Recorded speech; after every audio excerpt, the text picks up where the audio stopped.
Hello everyone. Back again with film recaps. In this video, I'm going to recap one of a horror thriller films from 2017, titled Get Out. Before we get to the storyline, I'd like to wish everyone a happy and great day. Without further ado, let's get straight to the storyline. The film opens with a black man named Andre, walking alone in a quiet neighborhood, before getting approached by a sketchy white car. Scared, he tries to turn around, but soon realizes that the car door is now open. But from out of nowhere, the driver is quick to knock him unconscious, and drag him inside the car. The next scene introduces us to our main character, Chris Washington, a black photographer who just finished packing up. His white girlfriend, Rose Armitage, shows up at his door, and she is about to take him to meet her parents for the first time. Before they leave, Chris nervously asks her if her parents knows that he's black, fearing that they might be racist, but Rose assures him that her parents harbor no such hatred. On their drive there, Chris calls up his best friend, Rod, who works as an airport security officer, to thank him for taking care of his dog while he's away on this trip. Afterwards, he puts Rod on speaker because Rose would like to say hi to him, but Chris seems jealous after hearing the two banter, so Rose teases him about it. But unexpectedly, a jumping deer hits their windshield, shocking the two. They exit the car to find one of the rearview mirrors broken, and Chris finds the deer dying just by the edge of the woods. They decide to call the police, but in the middle of questioning, the police asks to see Chris's ID for no reason at all. Infuriated because Chris wasn't even the one driving, Rose reprimands the racist cop. The two then resume their journey, until they finally arrive at Rose's parents' residence. It is clear that Rose's parents are well off. Her father, Dean Armitage, is a neurosurgeon while her mother, Missy, is a psychiatrist. But while the father takes him around for a tour of the house, Chris can't help but find it off-putting that the family's groundskeeper and housekeeper are both black. Noticing Chris's discomfort, Dean explains to him that both the housekeeper and groundskeeper used to work as caretakers for his parents, but after his parents died, he couldn't bear the thought of letting them go, so he decided to keep them around. Afterwards, the four of them sit around the porch for a chat, during which the parents announce that they're holding a house party tomorrow. Here we also learn that Chris's mother died when he was young after getting hit by a car. Since the topic seems sensitive, the parents change the subject, and they move on to talking about how they notice Chris to be a smoker based on his mannerisms. The father offers Chris to try Missy's hypnosis therapy, which Dean claims to be effective in helping get rid of that habit. While they chat, Georgina the housekeeper pours them tea, but we can clearly see there's something off about her. Both happy and stressed expressions can be seen in her. We keep them close to us. Upon seeing this, Missy rudely tells the housekeeper to go away. But before we see Chris's reaction, they get interrupted by Jeremy, Rose's younger brother who just came home from med school. During dinner, a drunk Jeremy animatedly shares an embarrassing story about Rose in high school, while Georgina the housekeeper strangely lurks in the background.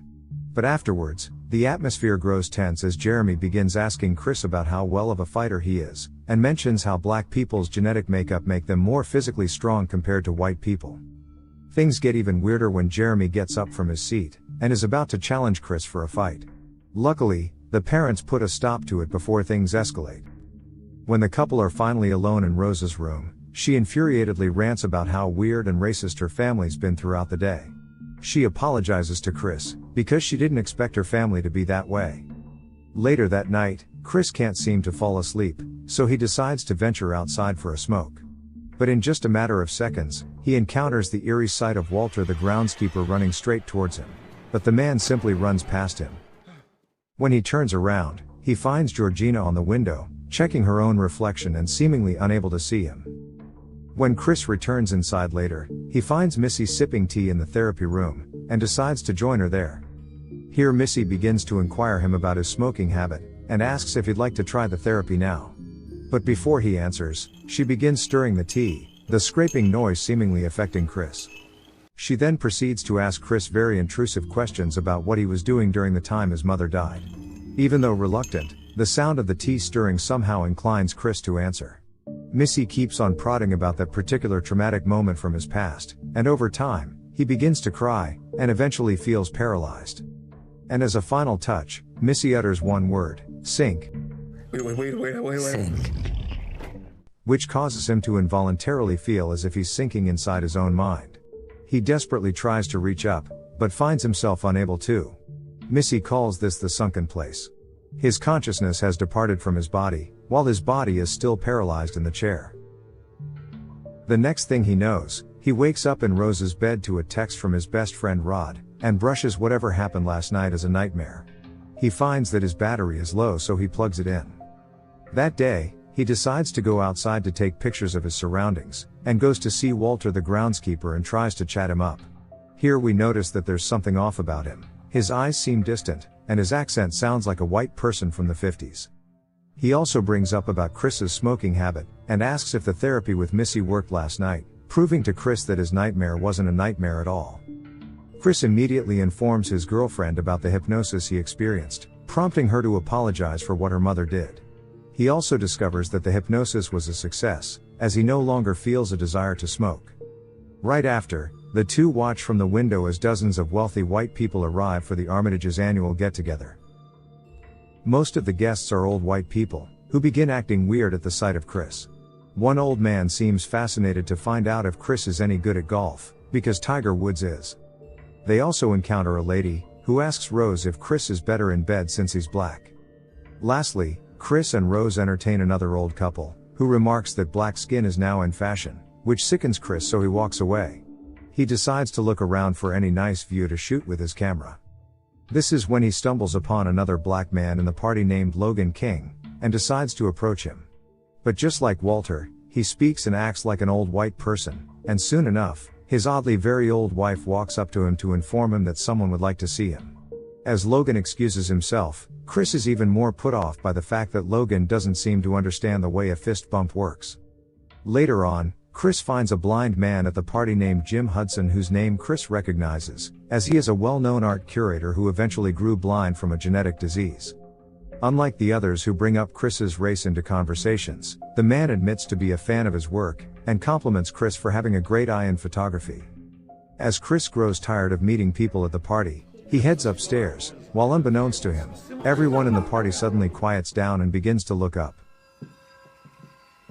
He returns to Rose's room, and frowns when he finds his phone charger unplugged, though he remembers charging his phone earlier.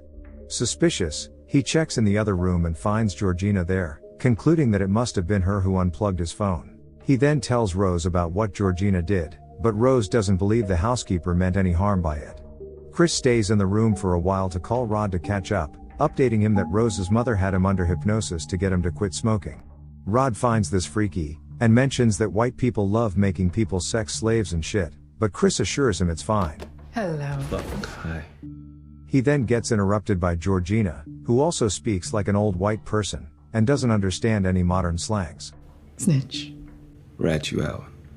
Chris then confides in her about how being surrounded by so many white people intimidates him. Hearing this, she appears to be trying to say something, but decides against it, and starts crying instead. She says that the Armitages treat her like family, before walking away like a weirdo. When Chris returns downstairs, he finds Dean chatting with a circle of old people, one of whom asks Chris whether being African American is an advantage or disadvantage these days. Chris takes this opportunity to summon Logan to get him to answer, while he secretly takes out his phone to take a picture to show his best friend Rod, because he feels like he recognizes Logan. But unfortunately, he forgot to turn off his flash, and as soon as the camera snaps, Logan has a nosebleed.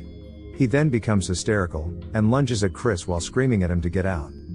The man gets escorted away, and the next scene shows Dean explains to them that Logan is epileptic, and the camera flash triggered him. Logan then walks out of Missy's therapy room to announce that he's feeling a lot better now, and would like to head home with his wife to rest.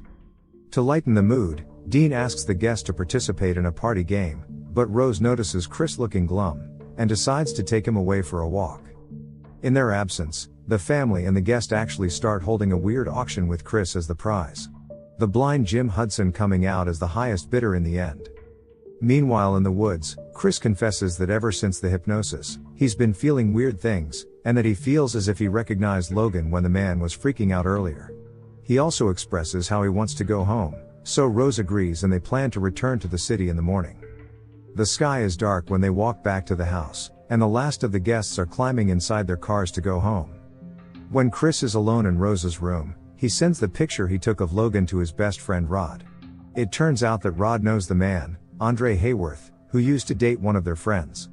Rod begins freaking out after Chris tells him how the man has seemingly changed his name, and seems to be in a relationship with a very old woman now, but Chris's phone battery dies before they could talk further. Realizing that something is definitely off, Chris informs Rose that they have to leave now. Rose doesn't object, though she needs to retrieve her bag first. When Rose leaves him alone in the room, the sight of the open closet intrigues him, so he decides to check it out. It is at this point that he discovers various pictures of Rose in prior relationships with several black guys. Not just guys, there are also photos of her with both Walter and Georgina. Apparently, Chris isn't the first black guy Rose has been with after all. And then suddenly, Rose comes back in to tell him that she's ready to go, though she can't seem to find her car keys in her bag. Not wanting to waste any more time, Chris urges her to go downstairs, but the brother Jeremy is blocking the front door, while Missy stands in the foyer with her tea ready.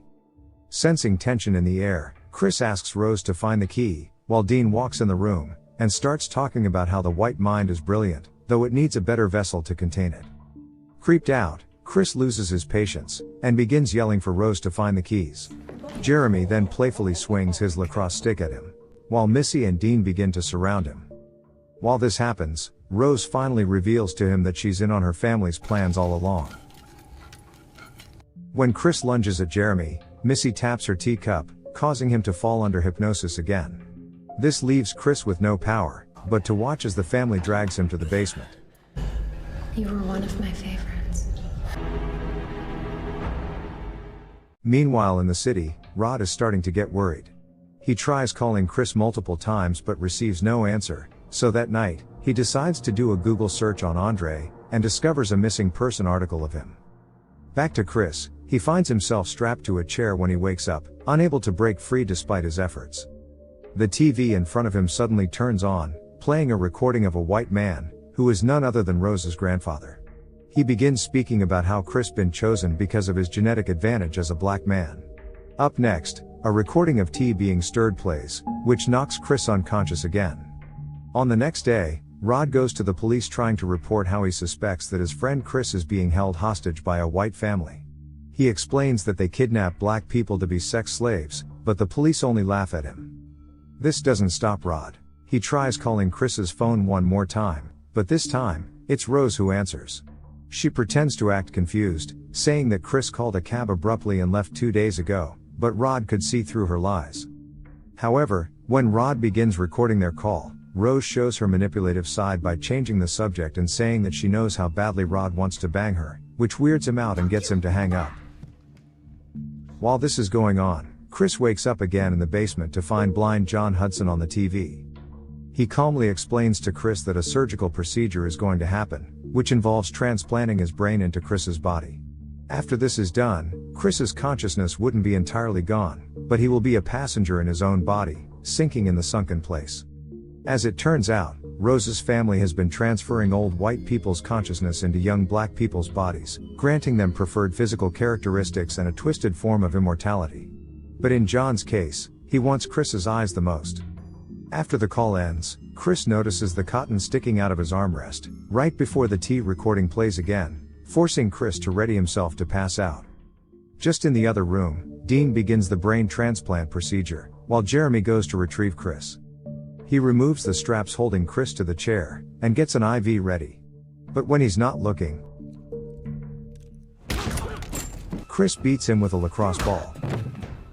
It is revealed that Chris blocked the hypnosis trigger, by plugging his ears with cotton stuffing pulled from the chair. He then eyes the mounted deer on the wall, and gets another idea.